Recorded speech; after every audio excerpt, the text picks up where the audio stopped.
Hello and welcome back, my friends. We've got a beautiful day to be out in the garden today. Clear blue skies, the sun is shining, the birds are out. As the country singer 𝗙𝗃𝗿𝗁 would say, it's a great day to be alive. Today I'm going to be sharing with you an amazing food crop I think every gardener should be given to grow. We're talking about none other than the taro plant. Now the taro plant is a food staple crop for many gardeners around the world, especially in places like Hawaii and the Philippines. But the good news is you don't need a subtropical or tropical climate to grow this amazing plant. Besides its edible uses, the taro plant is quite ornamental. It resembles that of the elephant ear plant. It gets a few feet tall and puts on a showy appearance in the garden.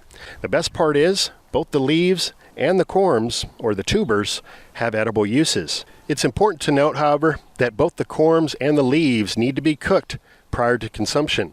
Both the leaves and the corms can be toxic if not cooked before eating. With that being said, it's one of the easiest crops to grow and very cheap to get started. Now the best place to pick up your corms and start growing this plant is going to be the supermarket. It's incredibly cheap. We paid $2 to $3 for this basket of corms here, and you can find these at both supermarket chains and the Asian market, although you're probably going to pay a little bit less at the Asian market. So I'm going to be planting these out today in two different areas of the yard. I'm going to be utilizing one of my water wicking containers as well as an area directly in the ground. And then come harvest time, about 4 months from now, we'll see which perform better. Now we've been growing this crop in our garden for many years, but honestly I've never had great success with my tuber harvest. Hopefully that's going to change this year. With that being said, even if you have limited success growing the corms, which you shouldn't, it really in my case was more about not being consistent with my watering schedule. The leaves also have those edible uses like I had mentioned. So how do we use taro in our kitchen? Well, Alice makes a wonderful Filipino sinigang dish that I absolutely love, and for that we generally just use the corms, but I also like to saute up the greens. Now the corms have a nutty flavor. They're softer than a potato.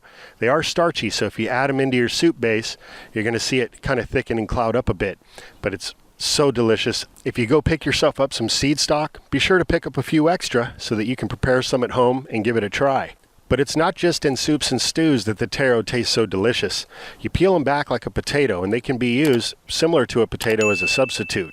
So regardless of where it is your garden is located, if you've got a 3 to 4 month growing window, you're definitely going to want to give this crop a try. You'll be happy you did. So taro likes a good drink pretty much every day, and that's why I think these water wicking containers are going to do wonderful for growing this crop. And the area that I end up choosing for direct in-ground planting, I'm going to make sure I set up an automatic watering system so that it never dries out. So I'm going to start over here on this bed and just loosen up the soil a bit.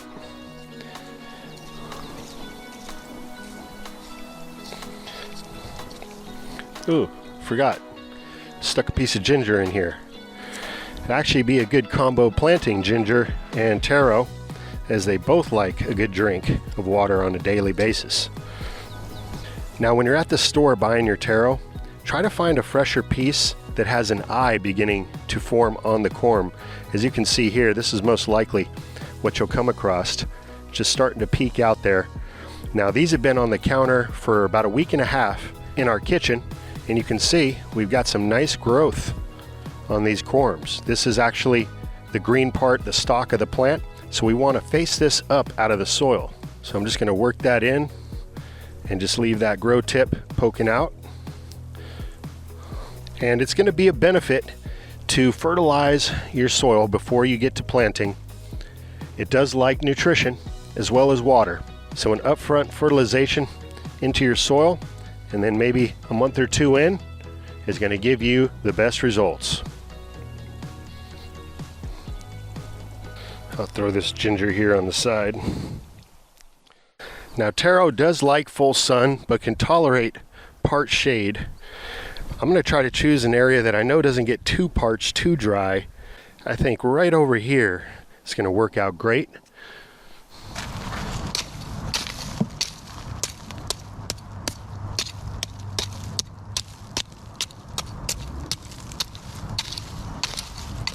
Now I'm just going to work in a bit of this Super Thrive organic all-purpose fertilizer. This has a 444 NPK rating.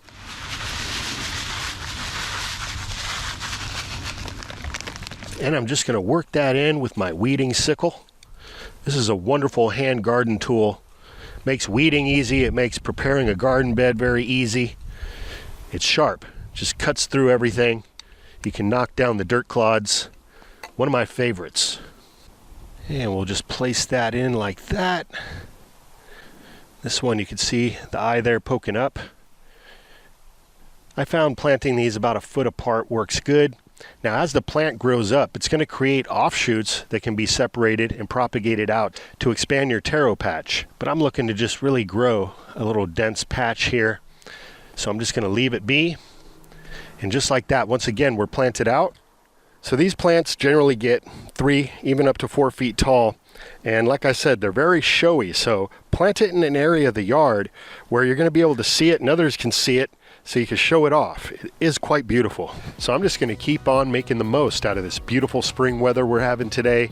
I'm going to be potting up some of these small tomato seedlings I have growing in these Jiffy pots. And if you see, we've got little roots starting to come out of the biodegradable netting. This is the time you want to transfer up to a bigger pot. So I just got some quality outdoor potting mix here. And here's a quick pro tip for you. Add a bit of this mycorrhizal inoculant into your pot prior to planting. This stuff right here is another one of my favorite gardening products. This mycorrhizal inoculant has many benefits for your plants, whether it's vegetables, fruits, herbs, or flowers. Helps to create extremely healthy root systems that are able to take up more nutrients, as well as strengthen the health of your plant, making it more resistant to all sorts of weather conditions, drought, or even too much water. I'm also going to add a bit of that Super Thrive fertilizer into the pot. Work that in a bit.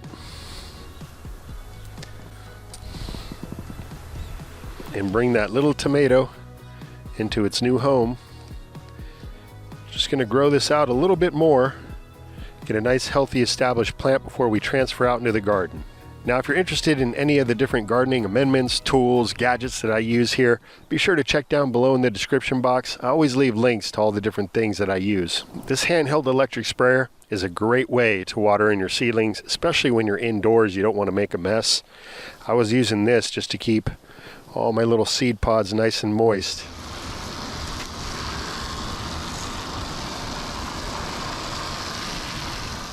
Works great. You know, potting up only takes but a few minutes, and it's one of those things you really don't want to delay. The longer you wait, especially if you're using seed pods like this, those roots can grow into each other, and then when it comes time to plant these out, you'll hear some breakage in the roots as you pull these apart. So again, as soon as you see those little roots poking out, you want to go ahead and pot up when using these Jiffy pods. Just such an easy way to get growing from the comfort of inside the house, and then on a beautiful day like today, you get out, you pot up, and before you know it, you have a larger plant like this that you can transfer out into the garden. And so with that, my friends, I hope you have a great rest of your day. Until next time, this is Dan from plantabundance.com. Take care. I'll be talking to you again soon.